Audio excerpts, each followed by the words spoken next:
Hello bookworms, I'm Becca and today I'm coming at you with the biggest book unhaul that I have ever done. I am not even kidding. I have a huge box and a shelf full of books that I am getting rid of because I'm sure you guys have noticed I moved my shelves around. I did a whole vlog about it, but I don't think that that's even gonna go up. Now, a lot of these books I'm not 100% sold on getting rid of, so feel free to try to persuade me to keep any of your favorites down below in the comments, and we'll just see how good your arguments are. Seriously though, since there's so many books, I'm probably not gonna say too much about them, so let's get started before this video gets way too long. First, I have 11/22/63 by Stephen King. I just don't think that I'm ever going to read this one. I didn't want to put it back on my shelf. I was pretty ruthless when it came to getting rid of books for this unhaul, and this one just did not make the cut. Next, I have The Fifth Child by Doris Lessing. This is a short story that I got at a library book sale. Next I have The Chesapeake Summer by Mariah Stewart. I think I got this for one of the blind dates for the book. The Haunted by Heather Graham. This is just like a mass market paperback thriller. I'm not gonna read it. Matilda by Roald Dahl. I like the movie a lot, but I don't think I was that big of a fan of the book. I mean, I liked it, but Salem Falls by Jodi Picoult. I really like Jodi Picoult actually, but I read this one and I don't think that I'm going to reread it, so it's gonna go. The 13th Tale by Diane Setterfield. I tried reading this. I'm like almost half of the way through it, but I don't know, I just can't get into it. It was really boring. Dark Blood by Caleb James. I got this at BookCon. It was an ARC. I got it signed, but I don't really think that I'm going to read it, unfortunately. And that would be my biggest tip for anyone going to BookCon. I know it's super tempting to just grab any book that you come across, but make sure that it's something that you actually want to read. The Greatest Cat Stories Ever Told, an anthology. Another one that I got at a library book sale because, hello, I love cats. And I just had it on my shelf because, hello, I love cats. And it's just time to let it go. Don't Breathe a Word by Jennifer L. Armentrout. I really liked this. This made me fall in love with Jennifer L. Armentrout. But I don't think that I'm going to reread it because I already know what happens. It's like a thriller. And since I already know the ending, I don't think I really want to reread it. Some cozy mysteries. The Cat, the Mill, and the Murder by Leanne Sweeney.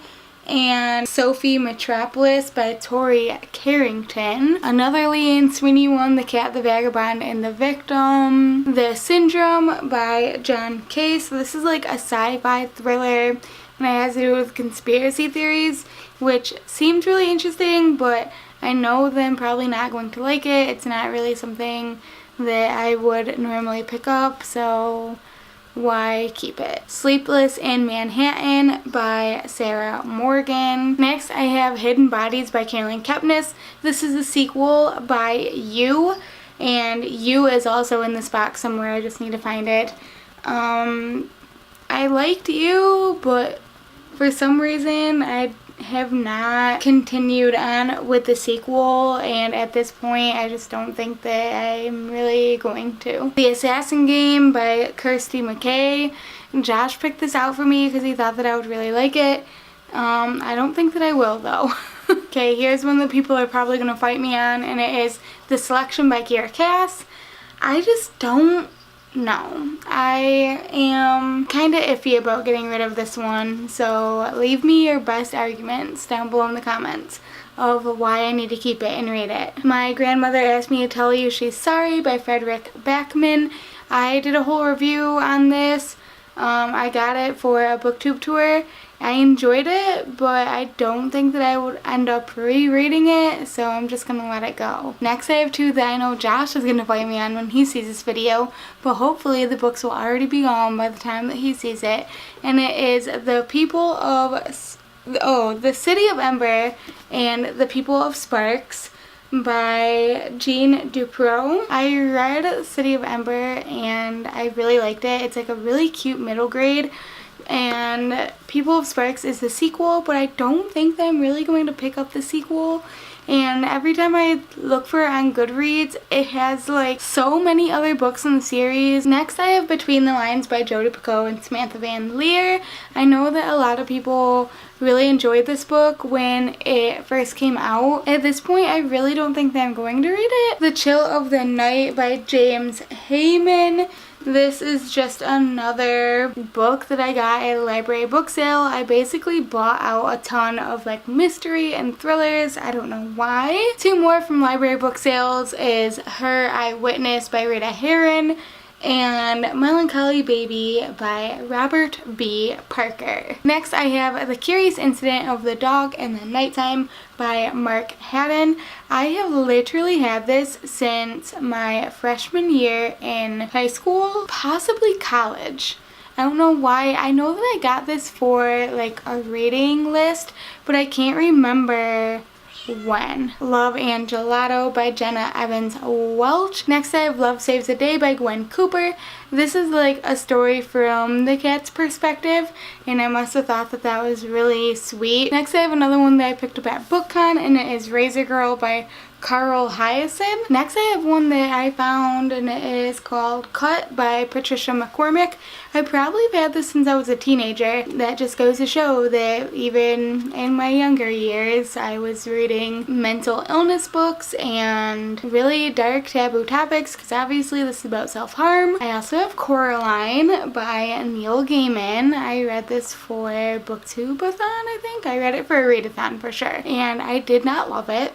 Next I have Mockingjay by Suzanne Collins. This is obviously the last book in the Hunger Games. It's also my most disliked book, so I'm keeping the Hunger Games and Catching Fire, but I'm letting go of this one because I don't like it, so why would I keep it? Next I have The Nightmare Affair by Mindy Arnett. Next I have another one that people are probably going to be whatever about, and it is Everything Everything by Nicola Yoon. I know like people love this book.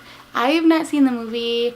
Honestly, I did not love this book, and the twist was like kind of interesting, but not. Next I have Burning by Danielle Rollins. Next I have Burn for Burn by Jenny Han and Siobhan Vivian. I got this at BookCon, and Jenny Han actually signed it, which is whatever. I got it because I didn't want to re-buy like To All the Boys I Loved Before or something when I met her, because I already owned them, and I started reading it and I did not like it, unfortunately, because I love Jenny Han so much. But I just really wasn't into this one, and every time I look at it, it makes me sad that this is my signed book. Next I have Replica by Lauren Oliver, You're Not the One by Alexandra Potter, Water for Elephants by Sarah Gruen, 19 Minutes by Jodi Picoult. This is one of the first Jodi Picoult books that I read, and I really enjoyed it. It's a story about a school shooting, so it's really important, but I don't think that I'm going to reread it. Next I have All the Crooked Saints by Maggie Stiefvater. I just got this book, but then I started paying attention to the reviews, and I found out that this book is really problematic. Even though the synopsis sounds really interesting, I don't know.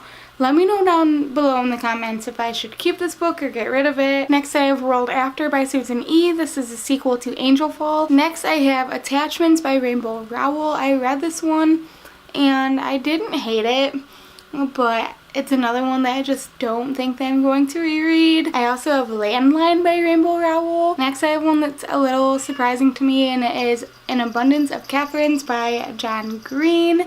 I can't believe that I'm getting rid of a John Green book. This one was not one of my favorite John Green books. And the last one in the box is You by Carolyn Kepnes. I read it. I really enjoyed it. I thought it was interesting, but I'm just not in love with it anymore. Okay, so now for a whole shelf of books that I'm getting rid of. These are going to be kind of rapid fire because they're all stacked.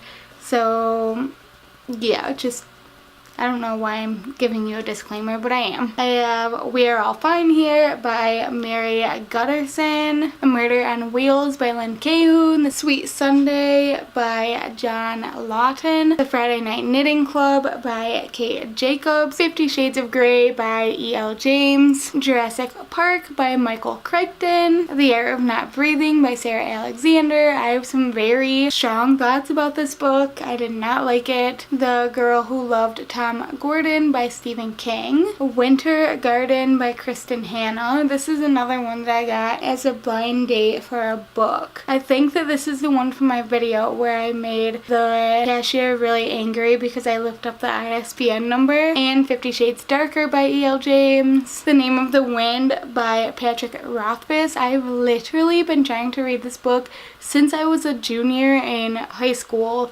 and I cannot do it. I don't know what it is. It seems really interesting, but I don't know. Maybe I just need another edition because this is a mass market paperback. So try to sway me, fantasy readers. Try to sway me in the comments. Next I have Illuminae by Amy Kaufman and Jay Kristoff. I just read this one and I liked it, but I didn't love it. And I have The Fault in Our Stars by John Green. The only reason I'm getting rid of this is because I lost the dust jacket. The Absolutely True Story of a Part-Time Indian by Sherman Alexie.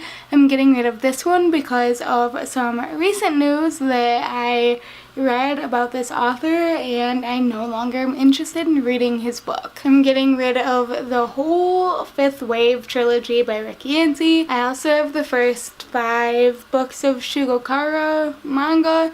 These are actually Josh's, so I'll probably give them back to him. Okay, finally down to the last 3 books. What the Cat Saw by Carolyn Hart, Invisible by James Patterson, and the last one is Orchards by Holly Thompson. And there you guys go. Those are a ton of books that I am getting rid of because I can. And let me tell you, it felt amazing. Yeah, and if I'm a little low energy, it's because 1, I'm still sick and keep coughing, and 2, it is almost midnight, so I'm trying to be a little bit quiet and subdued so that I don't get a noise complaint from my neighbors. Go ahead and leave your arguments for why I should keep some of these books down below in the comments. Try to persuade me. Thanks for watching, and I will see you next time. Bye!